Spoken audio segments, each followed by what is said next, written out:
Welcome to digi news. ఈ రోజు రాజన్న సిరిసిల్ల జిల్లా బోయినపల్లి మండలం బూర్గుపల్లి గ్రామంలో సిఐటియు పక్షాన హమాలీ కార్మికుల ఆధ్వర్యంలో పోస్టర్ ఆవిష్కరణ చేయడం జరిగింది. జిల్లా సిఐటియు సహాయ కార్యదర్శి గురజాల శ్రీధర్ మాట్లాడుతూ జిల్లాలో కార్మిక వర్గం కష్టజీవులు ఎదుర్కొంటున్న సమస్యలు, అదేవిధంగా ప్రభుత్వాలు అనుసరిస్తున్న కార్మిక వ్యతిరేక విధానాలపై పెట్టుబడిదారుల దోపిడీకి వ్యతిరేకంగా కార్మిక వర్గం పక్షాన నిలబడి అనేక సంవత్సరాలుగా కార్మికుల హక్కుల సాధనకై అలుపెరగని పోరాటాలు నిర్వహిస్తూ కార్మికుల హక్కులను కాపాడుతున్న ఏకైక సంఘం సిఐటియు. అటువంటి సిఐటియు 4వ మహాసభలు రాజన్న సిరిసిల్ల జిల్లా కేంద్రంలో 2 రోజుల పాటు నవంబర్ 29, 30 తేదీలలో నిర్వహించడం జరుగుతుంది. కార్మిక వర్గ ఐక్యతను చాటే విధంగా వేలాది మంది కార్మికులతో భారీ ర్యాలీ ప్రదర్శన, బహిరంగ సభ నిర్వహించి భోజనాలు ఏర్పాటు చేయడం జరుగుతుంది. ఇట్టి మహాసభలకు సిఐటియు రాష్ట్ర నాయకత్వం హాజరవుతారు. కార్మికుల సమస్యల పరిష్కారం కోసం చేసిన పోరాటాలను, ఉద్యమాలను సమీక్షించుకుని రాబోయే రోజుల్లో భవిష్యత్తు పోరాట కార్యాచరణ రూపొందించుకుని నూతన కమిటీని ఎన్నుకోవడం జరుగుతుంది. ఇటీ మహాసభలకు జిల్లాలోని పవర్ లూమ్ కార్మికులు, బీడీ కార్మికులు, హమాలీ కార్మికులు, భవన నిర్మాణ కార్మికులు, గ్రామ పంచాయతీ మరియు మున్సిపల్ కార్మికులు, ఆశా, అంగన్వాడీ, మధ్యాహ్న భోజనం కార్మికులు, హాస్పిటల్ మరియు విద్యుత్ సంస్థల్లో చేస్తున్న కాంట్రాక్టు కార్మికులు, మిత్రులు, శ్రేయోభిలాషులు, ఉద్యోగ ఉపాధ్యాయులు, వాణిజ్య వ్యాపారస్తులు, ప్రజాప్రతినిధులు ప్రతి ఒక్కరూ తమ వంతు సిఐటియు మహాసభలకు హార్దిక సహాయ సహకారాలు అందించి పోరాటాల వారిది సిఐటియు వెన్నుదండగా నిలవాలని విజ్ఞప్తి చేయడం జరుగుతుంది. ఈ కార్యక్రమంలో జిల్లా సిఐటియు సహాయ కార్యదర్శి గురజాల శ్రీధర్ మరియు బూర్గుపల్లి గ్రామ హమాలీ సంఘం అధ్యక్షుడు సూర్గు నాంపల్లి, కమటం సురేష్, కోరెపు రాజు, కల్లేపల్లి రవి, బరిగే రమేష్, నేరెళ్ల బాలయ్య, పెరుమల్ల తిరుపతి, స్తుదుల గోపాల్ తదితరులు పాల్గొన్నారు. 8,000 రూపాయలు చెల్లించాలి. జిందాబాద్ సిఐటియు, వర్ధిల్లాలి హమాలీ కార్మికుల ఐక్యత, వర్ధిల్లాలి హమాలీ కార్మికుల ఐక్యత, విజయవంతం చేద్దాం సిఐటియు మహాసభలను, విజయవంతం చేద్దాం.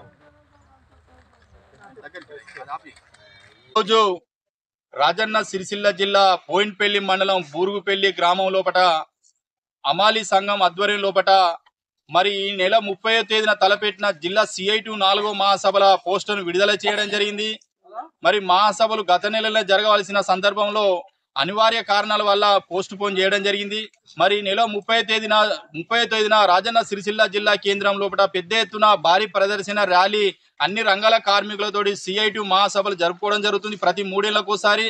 మరి ఈ మహాసభల ముఖ్య ఉద్దేశం మరి గత 3 సంవత్సరాల కార్మికుల కోసం కొట్లాడిన పోరాటాలు ఏవైతే ఉన్నాయో సమీక్షించుకొని మరి రాబోయే 3 సంవత్సరాలు కూడా అన్ని రంగాల కార్మికుల హక్కుల కోసం మరి పోరాట వేదికగా మరి ఇలా సిఐటియు మహాసభలు ఉపయోగపడతాయి. కాబట్టి మరి ఇలా సిఐటియు అనేక రంగాల కార్మికుల కోసం అలుపెరగని పోరాటం చేస్తూ నిరంతరం శ్రామిక హక్కుల కోసం పోరాటం చేస్తున్న సిఐటియు ఏదైతే ఉందో దానికి వెన్నుదన్నుగా ఉండాల్సిన బాధ్యత ప్రతి రంగం కార్మికుల మీద ఉంది. కాబట్టి ఆ దిశగా ఆలోచించాలి. మరి 30వ తేదీన జరిగే మహాసభలు ఏవైతే ఉన్నాయో పెద్ద ఎత్తున విజయవంతం చేయాల్సిన బాధ్యత ప్రతి కార్మికుల మీద ఉంది. కాబట్టి ఆ రోజు ఈ జిల్లాలో అలాగే మండలంలో ఉన్నటువంటి అన్ని రంగాల కార్మికులు పెద్ద ఎత్తున పాల్గొని విజయవంతం చేయాలని చెప్పి సందర్భంగా పోస్టర్ రిలీజ్ చేయడం జరుగుతుంది. మరి ఇలా ప్రభుత్వం మరి సిసిఐ కొనుగోలు ద్వారా మరి సిసిఐ మద్దతు ధర 8,110 రూపాయలు ఉంటే మరి ఇలా గ్రామాలలో లైసెన్స్ లేని పత్తి వ్యాపారస్తులు ఎవరైతే ఉన్నారో రైతులను అడ్డగోలుగా మోసం చేస్తూ 6,500 పెట్టే పరిస్థితి ఉంది. కనీసం 7,500 కూడా పెట్టని పరిస్థితి లోపల మరి మధ్యలో ఒక 1,000 రూపాయలు వ్యత్యాసంతో దళారులు దోచుకుంటున్న తీరు ఏదైతే ఉందో మరి ప్రభుత్వాలు ఏం ఎరగనట్టు ఏం పట్టించుకోనట్టు చూస్తున్నారు. కాబట్టి మరి ఇలా పత్తి వ్యాపారస్తులు ఎవరైతే ఉన్నారో లైసెన్స్ లేని వ్యాపారస్తులు కూడా రద్దు చేసి వారి దోపిడీని అరికట్టవలసిన బాధ్యత ఇలా ప్రభుత్వాల మీద ఉంది. కాబట్టి 6 కాలం శ్రమించి పండించిన రైతు ఈ వర్షాభావం నేపథ్యం లోపల మరి దిగుబడి రాని పరిస్థితిలో కూడా ఉన్న కాస్త పత్తి అమ్ముకున్నా కూడా మరి దానికి సరైన మద్దతు ధర లేకపోవడం, మరి దళారులు దోచుకోవడం ఏదైతే ఉందో అది పూర్తిగా సిఐటియు పక్షాన ఖండిస్తున్నాం.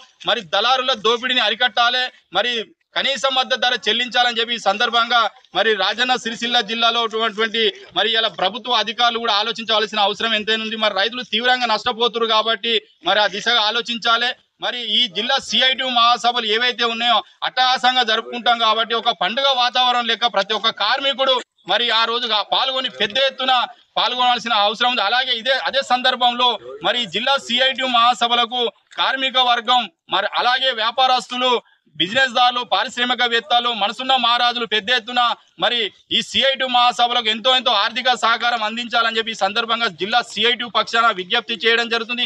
ఈ వేదికను బేస్ చేసుకొని ఆ రోజు పెద్ద ఎత్తున 30 తారీఖు నాడు పెద్ద ఎత్తున అన్ని రంగాల కార్మికులు పాల్గొనాలని చెప్పి మరొక్కసారి జిల్లా సిఐటి పక్షాన కార్మిక వర్గానికి విజ్ఞప్తి చేయడం జరుగుతుంది.